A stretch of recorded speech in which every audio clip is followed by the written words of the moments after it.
The fluorescent lights of the courthouse hallway hummed with an almost mocking cheerfulness, casting harsh shadows across Lisa's exhausted face.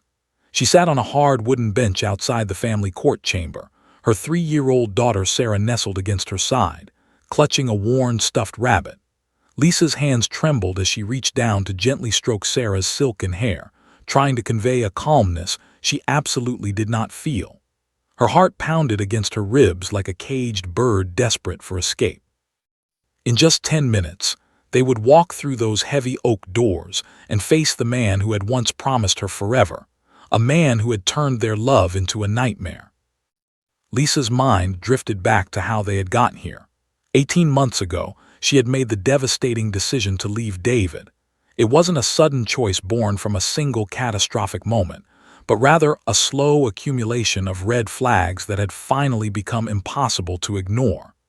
David had always been possessive, but she had mistaken it for passion. He had always been controlling with money, but she had assumed he was just being responsible. He had always raised his voice when he didn't get his way, but she had rationalized it as stress from his demanding job. She had made excuses for him, even to herself, because leaving would mean admitting failure, and failure wasn't something Lisa had ever been comfortable with. But everything changed the day she found Sarah crying in her bedroom, refusing to come out even for her favorite strawberry ice cream. That was unlike her daughter. Sarah was a social butterfly, a laughing, curious child who approached the world with innocent wonder. Lisa had sat outside Sarah's door for an hour, speaking softly, until finally Sarah opened the door just a crack and whispered something that shattered Lisa's heart into 1,000 pieces. David had yelled at Sarah for spilling juice on the kitchen table. It wasn't just a raised voice. According to Sarah, he had yelled so loud and so aggressively that she thought he was going to hurt her. The terror in Sarah's tiny voice as she recounted the incident made Lisa realize that she could no longer pretend everything was fine. That night, Lisa made plans. She documented everything meticulously: photographs of bruises that David claimed came from normal childhood falls, video recordings of his explosive anger, text messages where he berated her parenting decisions, hospital visits that seemed too frequent for a child Sarah's age. She kept a journal, noting dates, times, and what had triggered David's outbursts. She took screenshots of emails in which David threatened to take Sarah away if Lisa ever dared to leave him. She built her case like a prosecutor preparing for trial, because she knew that leaving wouldn't be simple or clean. David came from a wealthy family with connections. He had already hired the best attorneys money could buy, and he had made it abundantly clear that he would fight her with every resource at his disposal. The first custody hearing had been 6 months ago. Lisa had presented her evidence, her photographs, her documentation. But David's attorney, a shark of a man named Robert Henderson, had systematically dismantled her case piece by piece. He argued that bruises were part of childhood. He suggested that the video recordings were taken out of context and didn't show the full picture. He implied that Lisa was exaggerating David's behavior because she was a scorned woman trying to punish her ex-husband. He even suggested, with a sly smile that made Lisa's skin crawl, that perhaps Lisa was the one with the anger problem, and that she was trying to frame David to gain full custody and the associated child support payments. The judge had looked skeptical but remained noncommittal. During those 6 months of legal battles, Sarah had deteriorated. The once bright child who sang songs and told elaborate stories about imaginary friends had become withdrawn and anxious. She developed separation anxiety and would cling to Lisa's leg whenever they entered the courthouse. She stopped eating as much. She had nightmares so vivid that she would wake up screaming. Lisa would rush to her bedroom, cradling her small body, whispering reassurances while her own heart broke into smaller pieces. Child psychologists had noted that Sarah exhibited signs of emotional trauma and anxiety, but David's legal team argued that these symptoms could just as easily be caused by the stress of the custody dispute itself, rather than abuse from him specifically. The second hearing had been no better than the first. The presiding judge, was a woman in her 50s with steel-gray eyes and an expression that never seemed to shift from neutral. She was known throughout the courthouse as tough but fair, someone who didn't suffer fools and who demanded concrete evidence rather than emotional appeals. Lisa both respected and feared her. Judge had clearly been frustrated by the he said, she said nature of the testimony. There were no eyewitnesses to David's behavior at home. There was no smoking gun evidence. There was only a mother's word against a father's denials, and 18 months of a judicial system that seemed incapable of protecting vulnerable children from parents who knew how to play the game. Lisa's attorney was a good man and a competent lawyer, but even he seemed discouraged after the second hearing. He had taken Lisa to coffee and gently suggested that she prepare herself for the possibility of joint custody with shared visitation rights. The words had made Lisa feel physically ill. She couldn't bear the thought of Sarah spending nights with David, of not being there to comfort her if she had nightmares, of David continuing to intimidate and control their daughter.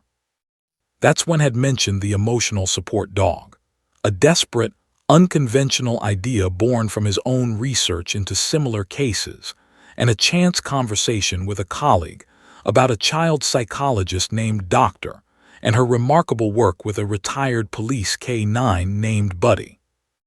Lisa had initially been skeptical. How could a dog possibly change anything? But as she sat in that courthouse hallway on this morning, with Sarah's small hand gripping her own and fear coursing through her veins, she held on to that slim thread of hope. Judge had approved the request for Buddy's presence, though her expression had suggested she thought they were grasping at straws. But Lisa didn't care anymore what anyone thought. All that mattered was protecting her daughter. All that mattered was finding a way to make someone finally listen to what Sarah had been trying to communicate through her silence and her tears and her withdrawal. As the courthouse clock struck 9, Lisa took a deep breath and squeezed Sarah's hand gently. "Ready, sweetheart?" she asked softly. Sarah looked up at her mother with eyes far too wise for a 3-year-old, nodded slowly and stood up, still clutching her stuffed rabbit. Together, they walked toward the courtroom doors, not knowing that in the next few hours, their lives would be forever changed by a moment of unexpected clarity, and a courage so pure that it would cut through all the legal maneuvering and professional arguments like a sword through silk. Sat in his small office on the 3rd floor of the courthouse building, staring at the thick case file on his desk. The manila folder had grown considerably over the past 18 months, filled with photographs, medical reports, psychological evaluations, text message screenshots, and handwritten notes from his countless conversations with Lisa. He rubbed his tired eyes and glanced at the clock. It was nearly midnight, and he had been working on this case for the past 8 hours straight. His coffee had gone cold hours ago, and his neck ached from hunching over documents, but he couldn't leave. Not yet. Not when Lisa's last chance was rapidly approaching. The reality of their situation was brutal and honest. They were losing. Despite all the evidence, despite the clear indicators of emotional abuse, Judge seemed unmoved. Had been practicing family law for 15 years, and he understood the judicial system's inherent bias. Judges wanted clear-cut cases with undeniable proof. They wanted to avoid making mistakes that could destroy families based on misinterpretations or false accusations. This caution, while sometimes prudent, often meant that children in dangerous situations fell through the cracks. The burden of proof was impossibly high when a parent was skilled at hiding their true nature behind a professional demeanor and a well-rehearsed facade of respectability. David was exactly the type of abuser who thrived in the legal system. In the courtroom, he presented himself as a concerned father, a businessman who simply wanted to maintain a relationship with his daughter. He dressed impeccably in tailored suits. He spoke with careful precision. His voice never rose. His expressions remained sympathetic. When questioned about his parenting style, he acknowledged that he had high standards and admitted, with practiced humility, that sometimes his expectations might have been too demanding for a young child.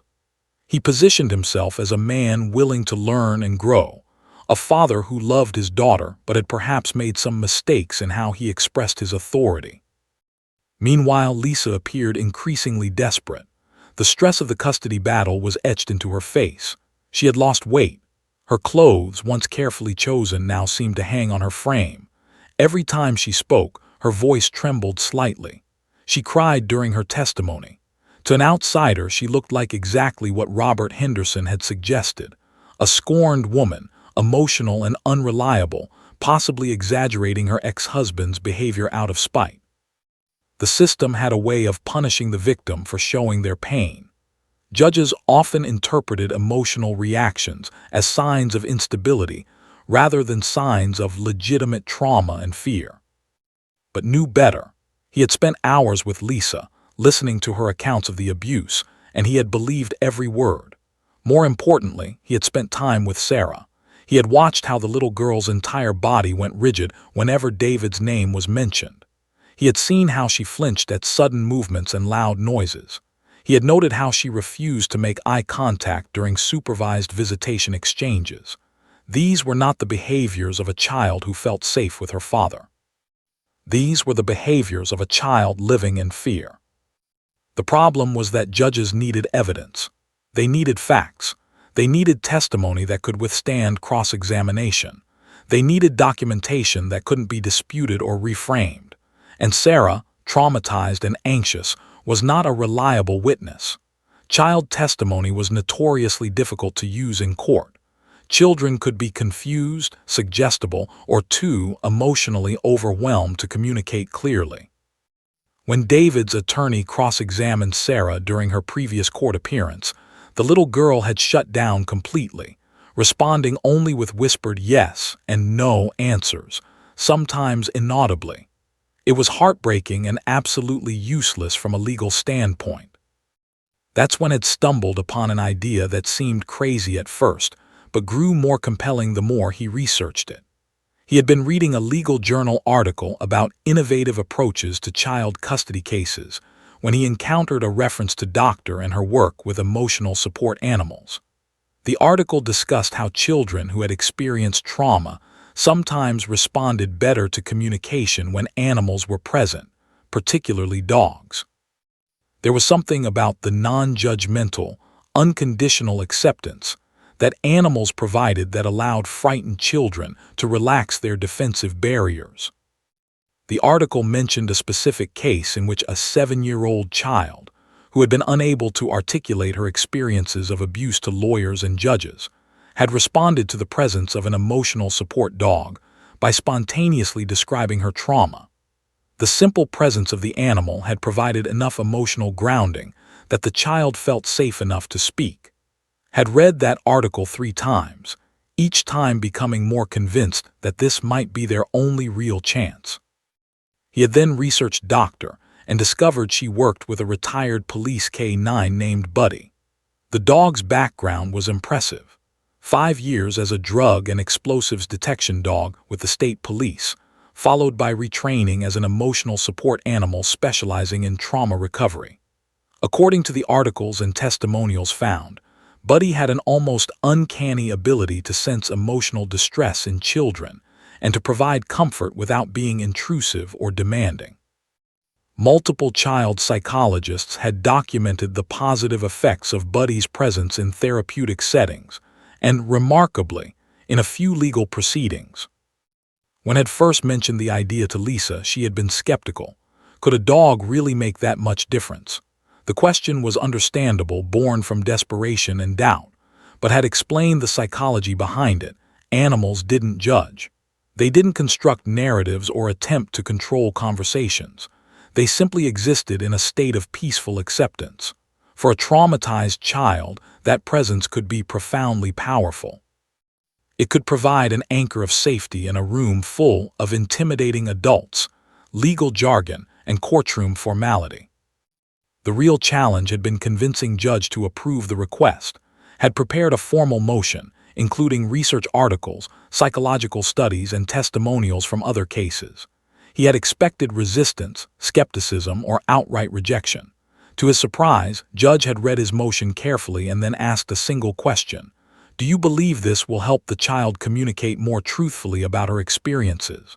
When it answered with an honest yes, the judge had approved the request. Now, as sat in his office on the eve of the hearing, he understood that this was truly their last resort. If this didn't work, if Buddy's presence didn't somehow unlock Sarah's ability to communicate her truth, then the case would likely be decided in David's favor. Sarah would be forced to spend time with a father she feared. Lisa would lose custody of her daughter, and the system would have failed yet another child who desperately needed protection. Closed the case file and leaned back in his chair, offering a silent prayer to whoever might be listening. Tomorrow, everything changed. Tomorrow, a dog would walk into a courtroom, and whether anyone believed it possible or not, become the unexpected key to justice. The morning sun filtered through the courthouse windows, casting golden streaks across the marble floors as Doctor guided Buddy down the hallway toward the family court chamber. It was 8:47 a.m., 13 minutes before the hearing was scheduled to begin. Buddy walked with perfect composure, his leash held gently but securely in his experienced hand. The golden retriever's fur was impeccably groomed, brushed to a lustrous sheen that caught the light with every step. His tags jingled softly with each movement, a gentle, almost musical sound that seemed to bring a sense of calm to everyone who heard it. Had worked with Buddy for nearly 3 years now, ever since the dog's retirement from the police force.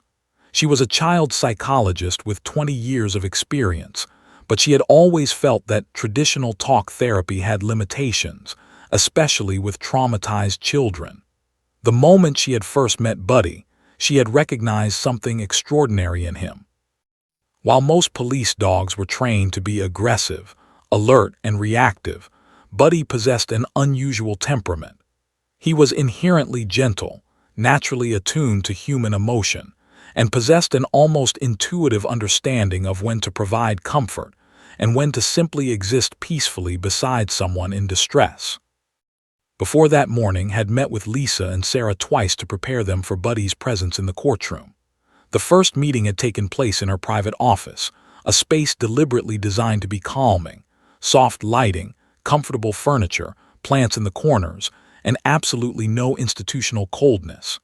Sarah had been cautious initially, clinging to her mother's leg as Buddy entered the room, but the dog had understood this hesitation perfectly. He had not bounded over to Sarah enthusiastically. He had not tried to force interaction. Instead, Buddy had simply walked to his designated bed in the corner of the room and lay down, his chin resting on his paws, his brown eyes warm and observant but not demanding. For the first 15 minutes, Sarah had ignored Buddy completely. She had sat on the floor with coloring in a picture book, occasionally glancing at the dog with sideways curiosity. Then, gradually and at Sarah's own pace, she had begun moving closer to Buddy's bed. She had crept forward inch by inch, like a small explorer discovering new territory. When she was still a foot away, she had stopped and simply observed the dog. Buddy had remained perfectly still, his breathing steady and rhythmic, his presence absolutely non-threatening. Finally, after what felt like an eternity but was probably only 5 minutes, Sarah had reached out one small hand and touched Buddy's soft golden fur. The transformation had been subtle but unmistakable. Sarah's shoulders, which had been tense and hunched, had relaxed visibly. Her breathing had deepened and slowed. She had begun to smile, not a forced, polite smile, but a genuine expression of delight. She had petted Buddy gently, and the dog had responded by thumping his tail softly against the bed. No words were exchanged. No complex communication occurred. It was simply the meeting of two frightened souls, one human, one animal, who understood each other's need for safety and acceptance. Had watched this interaction with professional fascination. She had seen it before in her work, but it never failed to move her. Animals, particularly dogs trained for emotional support, possessed an extraordinary gift. They could sense anxiety and trauma in ways that humans often could not. They could respond to suffering without judgment, agenda, or complication. A dog would never make a child feel guilty for being afraid. A dog would never suggest that a child was exaggerating or lying. A dog would simply be present, offering unconditional acceptance and companionship. During the second preparation session at office, Sarah had actually run to Buddy when he entered the room. She had hugged him around the neck, buried her face in his fur, and made soft little sounds that recognized as the vocalizations of a deeply stressed child finding relief. Buddy had turned his head and gently licked Sarah's cheek, and the little girl had giggled, actually giggled. Something had been told she rarely did anymore. Lisa had watched from across the room with tears streaming down her face, witnessing her daughter find a moment of peace and joy that had been absent for far too long. Now, walking down the courthouse hallway with Buddy, felt the weight of responsibility settle heavily on her shoulders. So much depended on what happened in the next few hours. Buddy had been instrumental in helping dozens of children, but the stakes in a courtroom were different from a therapist's office. A courtroom was adversarial by nature. It was filled with tension, conflict, and powerful emotions. It was designed to expose truth but also to obscure it, to defend positions and attack vulnerabilities. Could Buddy's calming presence maintain its power in such an environment? Believed so, but belief and certainty were not the same thing. She could see Lisa and Sarah waiting near the courtroom entrance. Sarah was wearing a pale pink dress that Lisa had mentioned was her favorite, and she was clutching her worn stuffed rabbit like it was a lifeline. When Sarah's eyes landed on Buddy, her entire face lit up. She turned to her mother and tugged on her hand urgently. Lisa gently guided her daughter toward and Buddy. Sarah's movements were tentative but hopeful, a child torn between the fear of what was about to happen and the comfort of seeing a trusted friend. "Hi, sweetheart," said softly, kneeling down slightly so she could make eye contact with Sarah. "Buddy is so happy to see you today. He's going to be right here in the courtroom with us, okay? He's going to help you feel brave." Sarah nodded slowly, her eyes never leaving Buddy's face. She reached out and stroked the dog's head, and her breathing seemed to slow almost immediately. Exchanged a meaningful look with Lisa. They both understood the profound significance of this moment. Everything was about to change. Inside the courtroom, Judge was reviewing her notes, preparing for another day of testimony and legal arguments. Robert Henderson was arranging documents at his table. The court stenographer was setting up her equipment. Bailiffs were standing at attention. It was a scene that had played out hundreds of times in this courthouse, a familiar choreography of the judicial system. But in just moments, that carefully ordered environment would be disrupted by an unexpected presence. A golden retriever with soulful eyes, and an uncanny ability to strip away pretense and reveal the truth that everyone desperately needed to see. As opened the courtroom doors and guided Buddy inside, with Lisa and Sarah following behind, the air in the room seemed to shift. The tension didn't disappear, but it transformed into something else, something more like potential, like possibility, like hope. Robert Henderson stood as Sarah was called to the witness stand, his tailored charcoal suit perfectly pressed, his tie immaculately knotted. His expression was one of practiced concern, a mask of a man who cared deeply about justice and the welfare of a confused child. He had perfected this expression over 23 years of practicing family law. He knew that juries and judges were more likely to trust an attorney who appeared sympathetic and reasonable than one who seemed aggressive or cold. The real aggression, the real ruthlessness, had to be hidden beneath layers of apparent civility and concern. Robert had built an impressive career on dismantling the credibility of people he deemed to be liars or manipulators. He had successfully defended or prosecuted hundreds of cases, and his win rate was exceptional. More importantly, his clients were loyal to him. They returned year after year, referred their friends and family members to him, and left glowing reviews praising his strategic brilliance. But Robert's success came at a cost that he had long ago decided he was willing to pay. He had learned to compartmentalize his conscience. He told himself that everyone deserved a vigorous defense, that the legal system was adversarial by design, that his job was not to determine truth, but to defend his client's interests with everything at his disposal. In the David case, Robert was quite certain that David was guilty of at least some of the behaviors Lisa had described, but certainty wasn't relevant to Robert's job. What mattered was that he could create reasonable doubt. What mattered was that he could undermine Lisa's credibility. What mattered was that he could position David as a caring father caught in a web of lies spun by a vengeful ex-wife. And most importantly, what mattered was that he could make this small, traumatized child too frightened to speak effectively. Sarah sat in the witness chair. A booster seat had been placed to bring her to a more comfortable height relative to the microphone.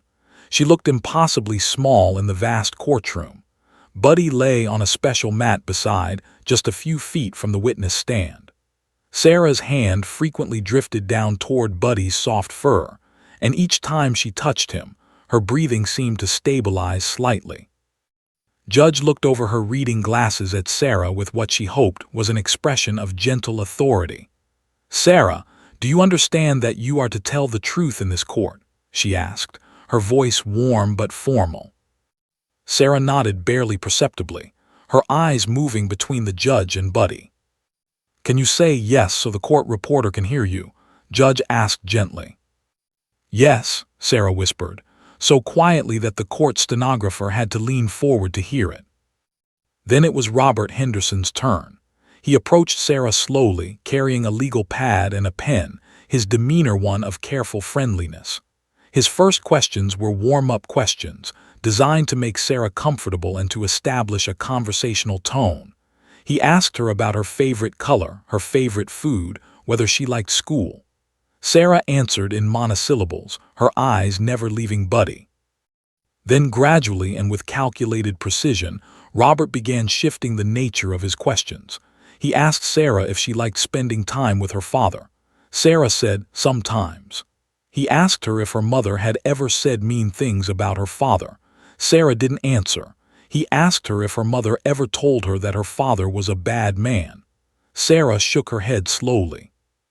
"Did your mother ever tell you that your father didn't love you?" Robert asked, his voice still friendly but now with an edge of suggestion embedded in the question itself. "No," Sarah whispered. Robert paused, allowing the question to hang in the air. He was essentially suggesting, without stating it directly, that Lisa had coached Sarah to make false accusations.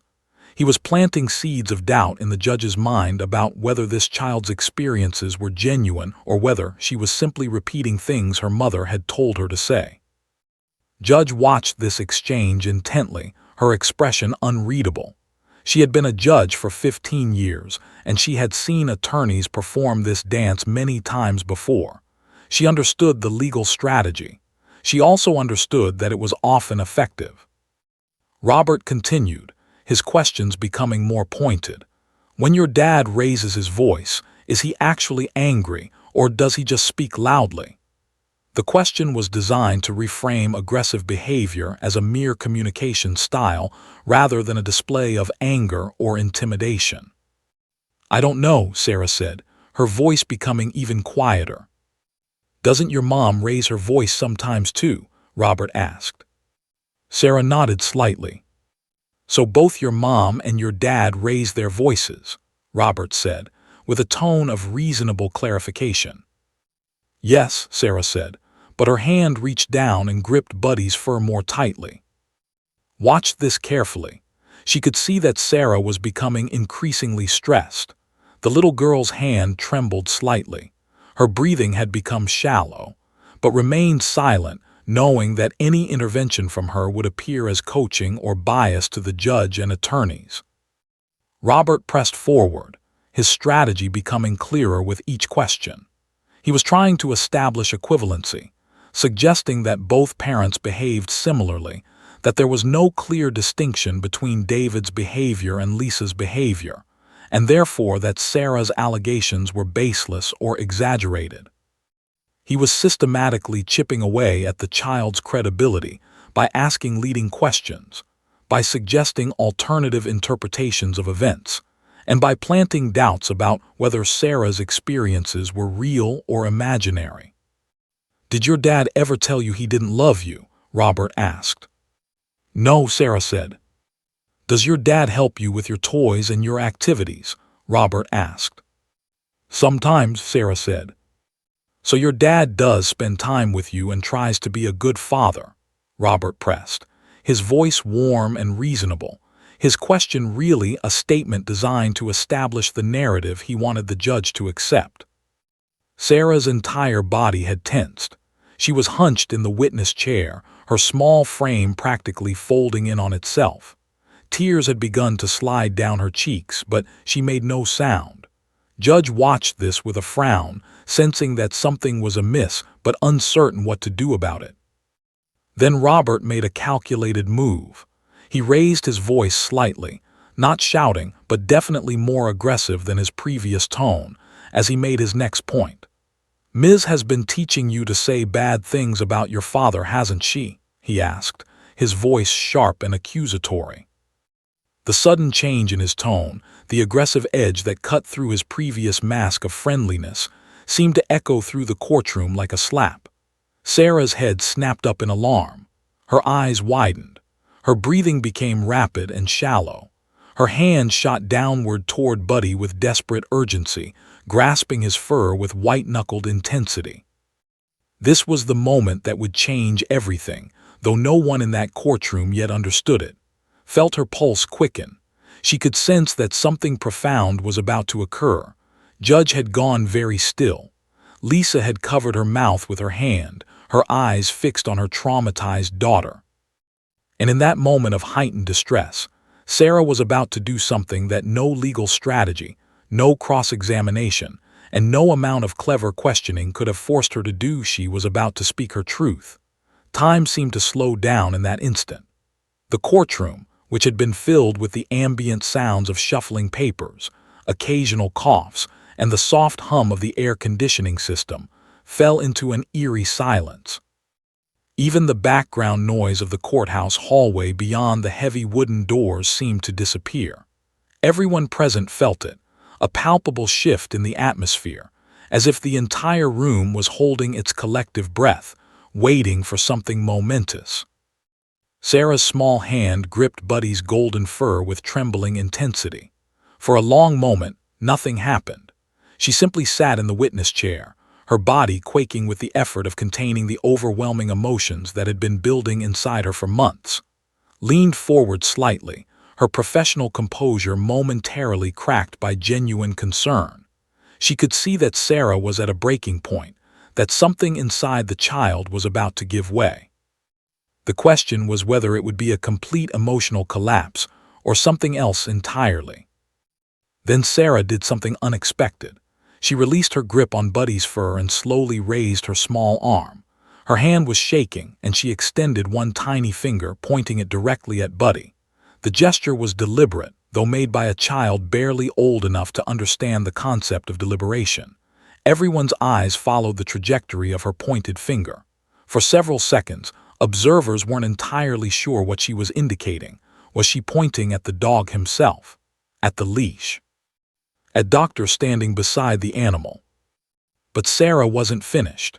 Her arm remained extended, frozen in that pointing position for several long heartbeats. Then, with the slowness of someone moving through deep water, she rotated her entire body in the witness chair. Her arm pivoted, and her small finger now directed toward the opposite side of the courtroom, toward the defense table, toward David. The gesture was unmistakable now. Sarah was making a comparison. She was drawing a line between 2 points, between Buddy and David, between safety and danger, between something good and something bad. The courtroom seemed to collectively hold its breath, waiting to see if the small child would actually speak, or if she would once again retreat into the silence that had defined her existence for the past months. Robert Henderson felt a prickle of unease run down his spine. He had been in enough courtrooms to recognize when something significant was occurring, even if he didn't fully understand what it was. His mind was already running through damage control scenarios, already preparing counterarguments, already thinking about how to reframe whatever this child was about to say. Judge had gone completely rigid in her elevated chair. Her hand had frozen mid-motion, her pen hovering above the legal pad where she had been taking notes. Her eyes had widened perceptibly. In 15 years of presiding over family court cases, she had rarely seen a child exhibit such a clear, unambiguous, and completely unprompted gesture of communication. Lisa's eyes had filled with tears. Her hand covered her mouth, and she made a small sound, half gasp, half sob. She understood what her daughter was doing.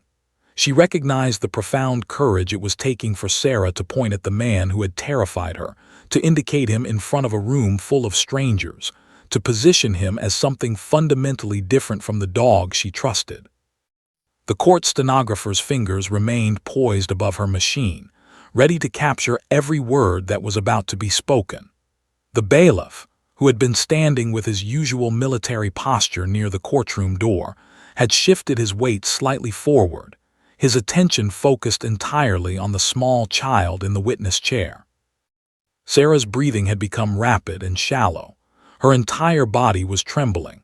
Could see that the child was channeling every ounce of courage she possessed, drawing strength from the connection she had established with Buddy during their weeks of preparation. The dog seemed to sense the magnitude of this moment. Buddy's entire body had stilled. His soulful brown eyes were fixed on Sarah with an intensity that spoke of deep understanding and unconditional support. Then Sarah opened her mouth. Her lips moved, but for a moment, no sound emerged. It was as if her body was preparing to speak, but her voice was still trapped somewhere deep inside, held back by months of fear and trauma, and the terror that had been conditioned into her by an adult who was supposed to love and protect her. Judge leaned forward slightly. "Take your time, Sarah," she said gently. "There's no rush. Just tell us what you need to say." Sarah's eyes moved from Buddy to David and back again. She was making the comparison over and over, cementing in her own mind the stark difference between the two. Then, finally, words began to emerge from her small throat. Her voice was thin and wavering, barely above a whisper, but it was there, her voice, speaking her truth for the first time in a courtroom full of powerful adults. She pointed again at Buddy and said his name softly, "Buddy." Then she turned and pointed at David. The room waited. Everyone leaned in, desperate to hear the words that would emerge from this child's lips, the words that might change everything. "Bad man," Sarah said. Those two words hung in the air like thunder. The courtroom seemed to vibrate with their impact. They were so simple, so pure, so devastatingly honest. No legal rhetoric, no careful phrasing, no attempt to please or manipulate or say what she thought the adults wanted to hear. Just a child's fundamental assessment: this person is bad, this person is dangerous, this person is not safe. Robert Henderson's face had gone pale. He had not anticipated this. All his carefully constructed strategy, all his sophisticated questioning, all his attempts to undermine Sarah's credibility, none of it had prepared him for this moment. He opened his mouth as if to object or to attempt some kind of recovery, but words didn't come. Judge's expression had transformed completely. The neutral mask that she had maintained throughout the trial had fallen away, replaced by an expression of profound realization and something that looked remarkably like sadness. She understood what she was witnessing, a child's unfiltered truth, expressed with a clarity and honesty that no amount of legal maneuvering could diminish. Felt tears sliding down her own face. She had worked with dozens of traumatized children, but witnessing this moment, this breakthrough when a small child found the courage to speak her truth, still moved her deeply. She reached down and gently placed her hand on Buddy's head. The dog's tail thumped once, softly, against the mat. Sarah had spoken. The words were out in the world now, irrevocable and undeniable, and nothing in that courtroom would ever be the same again. Doctor sat in her office 2 days after the courtroom hearing, her desk covered with psychological journals, research papers, and handwritten notes. Behind her, sunlight streamed through windows that overlooked a small garden filled with flowering plants. a deliberate choice designed to create a calming environment for the traumatized children and families she worked with. But attention was focused not on the pleasant view behind her, but on the profound implications of what Sarah had demonstrated in that courthouse. She had spent the past 48 hours documenting her observations, compiling research, and preparing expert testimony that would be presented to judge. The case had taken an extraordinary turn, and understood that her professional analysis might be crucial in helping the judge understand the significance of Sarah's behavior, not as a child's emotional outburst, but as a manifestation of deep psychological truth that no amount of sophisticated legal argumentation could contradict. Began typing her report, her fingers moving methodically across the keyboard. She had written hundreds of psychological evaluations in her career, but few felt as important as this one. The words flowed from her clinical expertise, but also from her deep conviction that Sarah's behavior had revealed something fundamental about child trauma and how children communicate truth when they feel safe enough to do so. Children who have experienced emotional abuse or felt persistently unsafe develop what researchers call threat assessment capabilities, wrote. These capabilities are not intellectual exercises. They are survival mechanisms. A child's brain is remarkably efficient at categorizing people and situations into two basic categories, safe and unsafe. This categorization is often more accurate than adults might assume, because a child's assessment is not clouded by social niceties, professional presentation, or the kind of cognitive biases that adults bring to their interpretations of human behavior. Paused, considering how to explain a complex psychological phenomenon in language that a judge who was not trained in psychology could understand. She had learned over the years that the key to effective expert testimony was clarity without condescension. In Sarah's case, she continued typing, her behavior demonstrated what we call congruence between cognitive assessment and emotional response. She clearly understood the difference between Buddy, an animal that had consistently demonstrated safety and non-threat, and David, an adult who had created an environment of fear and unpredictability in her life. The pointing gesture was not random. It was not a child's whimsical reaction. It was a deliberate comparison, rooted in her accumulated experience of these two entities over an extended period. Reflected on the mounting research in her field about how children process and communicate trauma. The traditional legal system had been designed by adults, for adults, and often failed to account for the unique ways that children experienced and communicated truth. Children didn't testify like adults. They didn't construct narratives with careful attention to consistency and legal precision. Instead, children communicated truth through behavior, emotional response, physical reaction, and sometimes through the simplest possible language stripped of adult complexity and grounded entirely in direct perception of reality. She had decided to invite a colleague, doctor, a nationally recognized expert in child trauma and neurobiology, to provide additional expert testimony. Had spent decades studying how childhood trauma affected the developing brain. He would be able to explain to the judge the basis for why Sarah's instinctive reaction was more reliable than traditional testimony would be. Over the phone the previous evening had been enthusiastic about the case. This is exactly the kind of situation where we see the limitations of our legal system, he had said. We're asking traumatized children to perform in an adversarial environment, using adult language and adult reasoning, while their nervous systems are in a state of heightened alert. Then we question their reliability when they struggle to communicate. Sarah's behavior actually demonstrates remarkable cognitive and emotional clarity. Had scheduled doctor to meet with her on Thursday morning to review all the documentation and to discuss how to present the scientific evidence in a way that would be compelling to the judge. They would need to explain concepts like window of tolerance, implicit memory, and somatic markers, the ways that trauma literally rewires a child's nervous system to prioritize threat detection. but beyond the scientific explanation, felt deeply moved by what Sarah's behavior represented. She had spent her entire career advocating for children who had been silenced, dismissed, or disbelieved.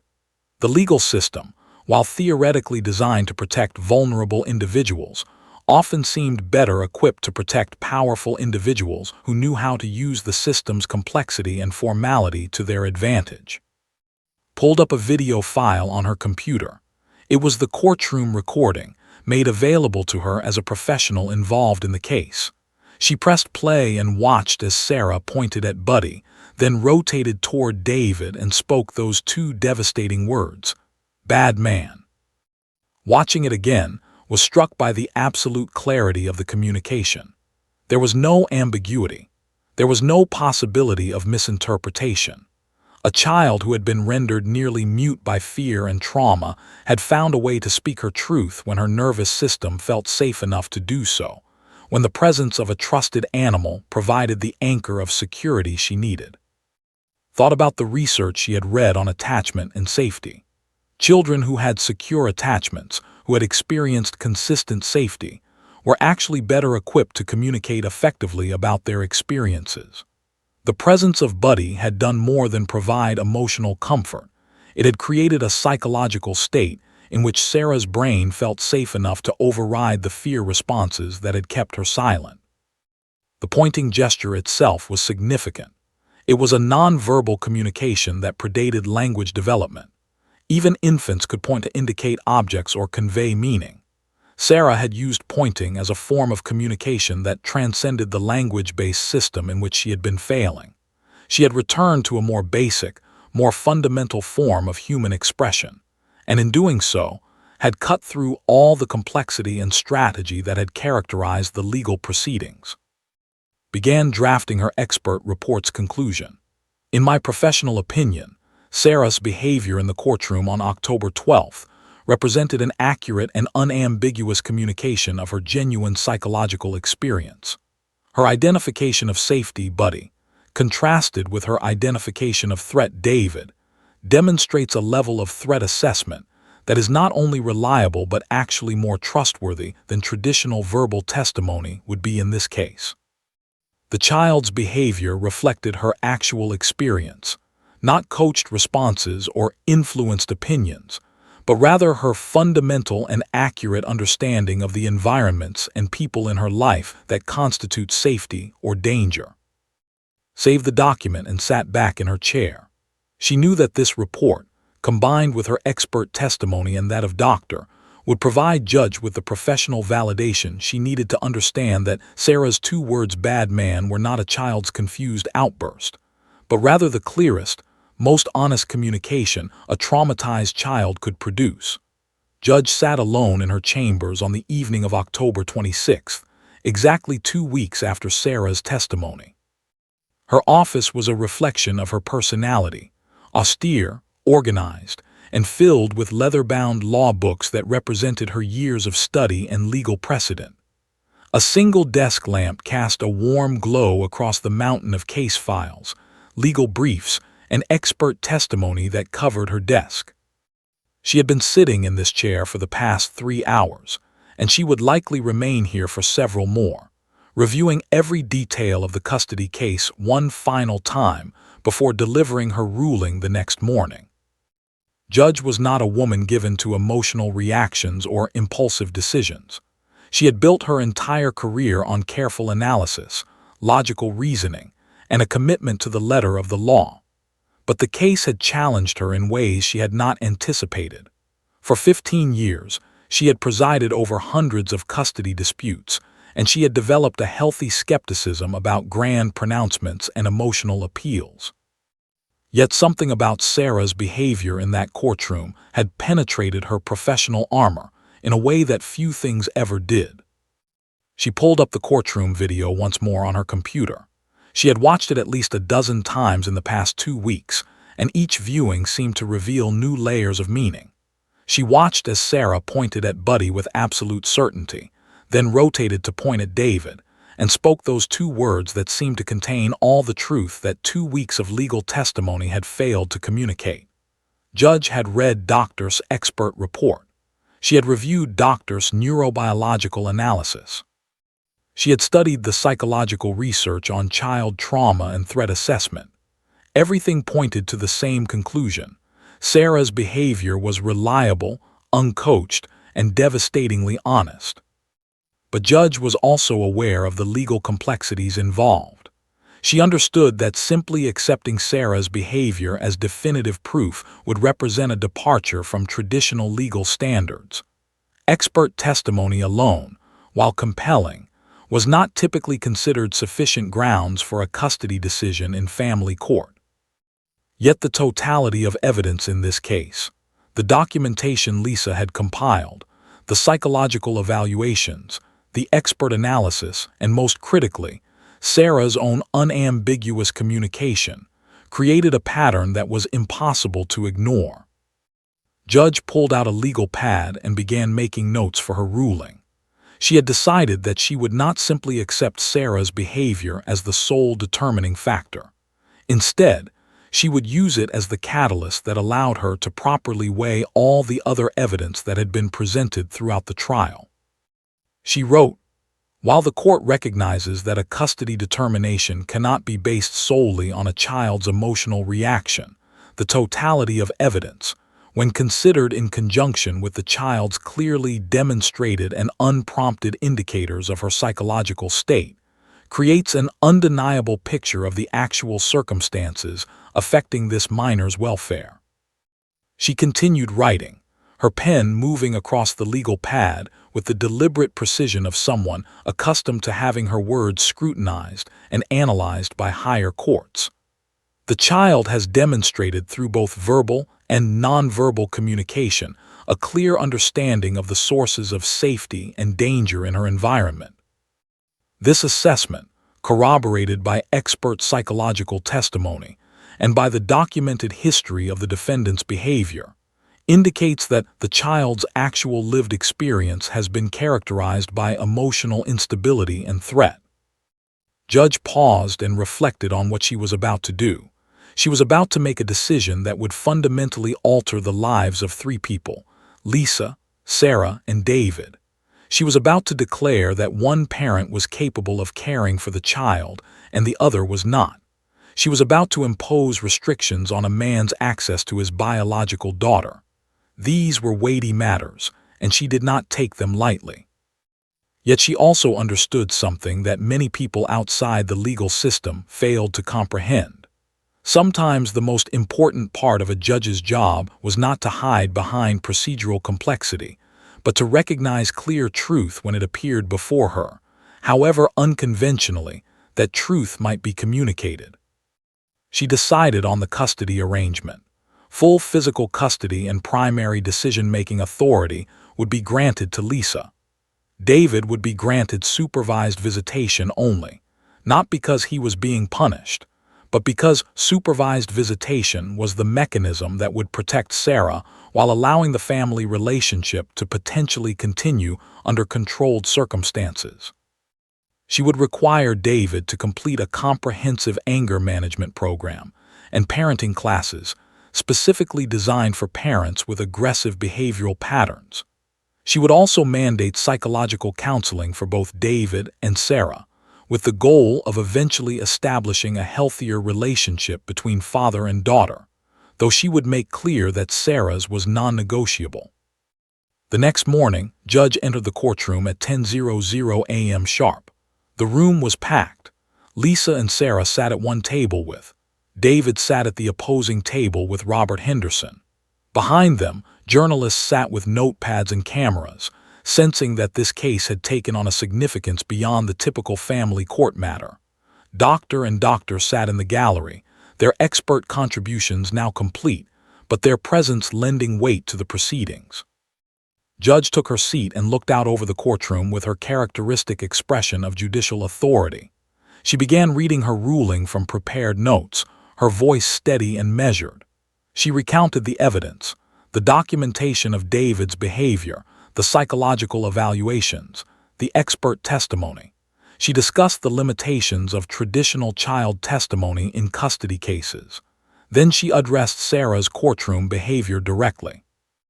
"This child has demonstrated remarkable courage and clarity," Judge stated, her voice carrying through the courtroom with unmistakable authority. "Her safety and are not negotiable. They are not secondary considerations in the calculus of custody determinations. They are the paramount concern.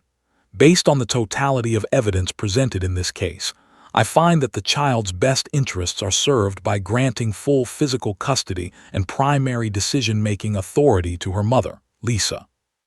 She continued, outlining the specific terms of the custody arrangement, the supervised visitation schedule, and the requirements for David's participation in treatment programs.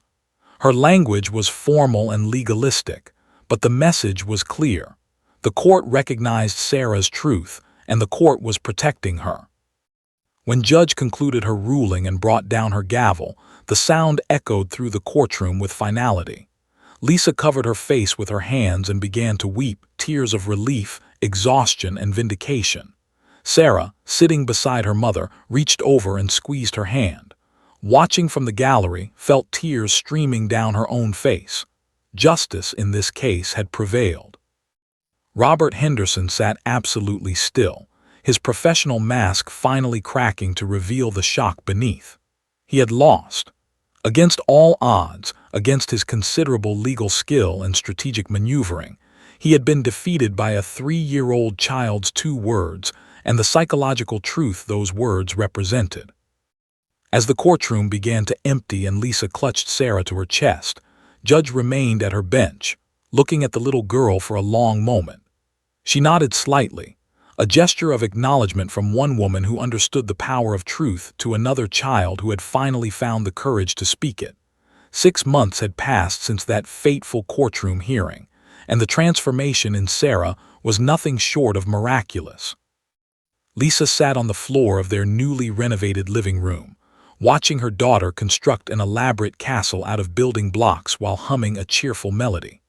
The little girl, who had been rendered nearly mute by fear and trauma, now sang constantly, talked incessantly, and filled their home with the sounds of childhood joy that Lisa had thought might be lost forever.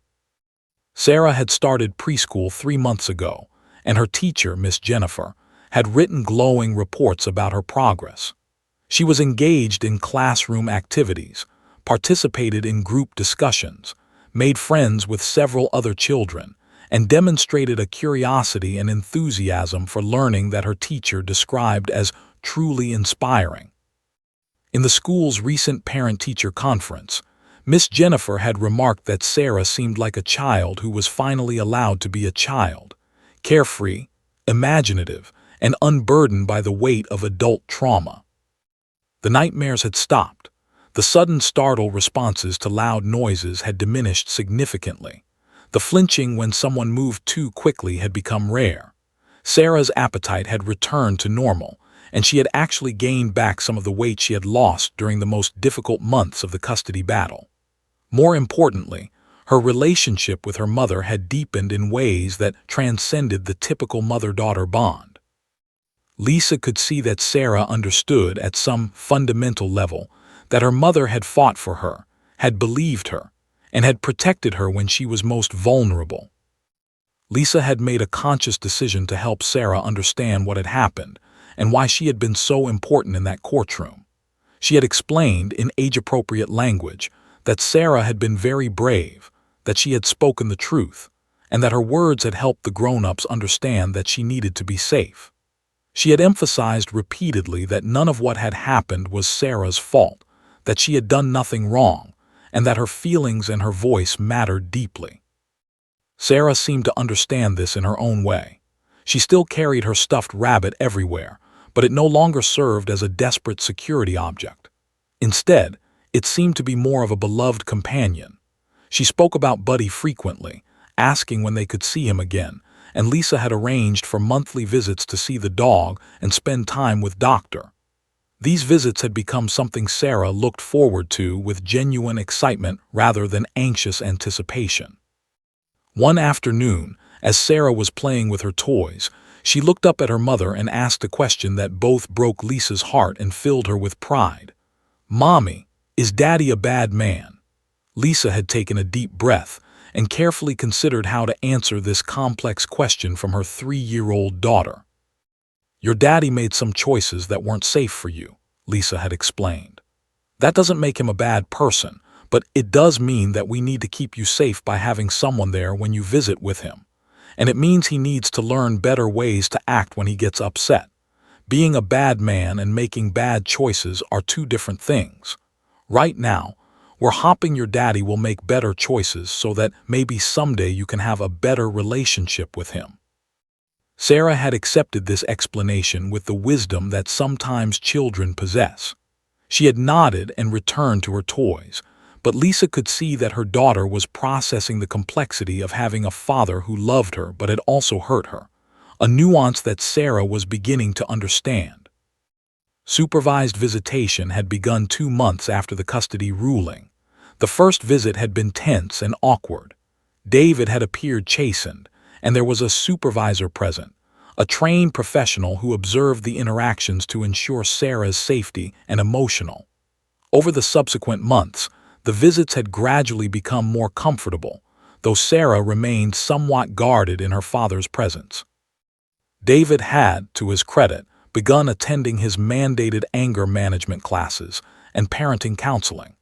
Whether his participation was motivated by genuine desire for change or simply by the desire to eventually regain unsupervised visitation remained unclear, but at least he was making the effort. Judge had written an article for a legal journal that had attracted considerable attention in family law circles. The article was titled, "Recognizing Truth in Unconventional Communication," a case study in child trauma and judicial decision-making. In the article, Judge discussed the limitations of traditional custody determination methods and advocated for greater recognition of children's instinctive indicators of safety and danger.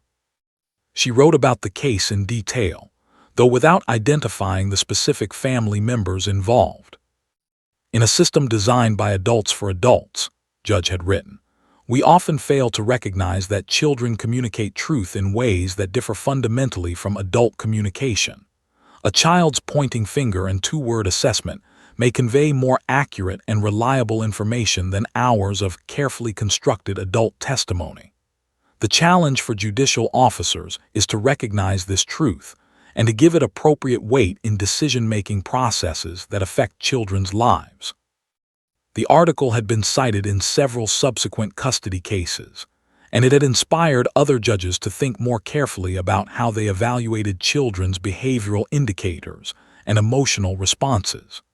Had received inquiries from psychologists and attorneys across the country who wanted to learn more about her work with Buddy and her approach to helping traumatized children communicate. On a warm afternoon 6 months after the ruling, Lisa decided to take Sarah to the park, where they hadn't been able to go during the most stressful months of the custody battle.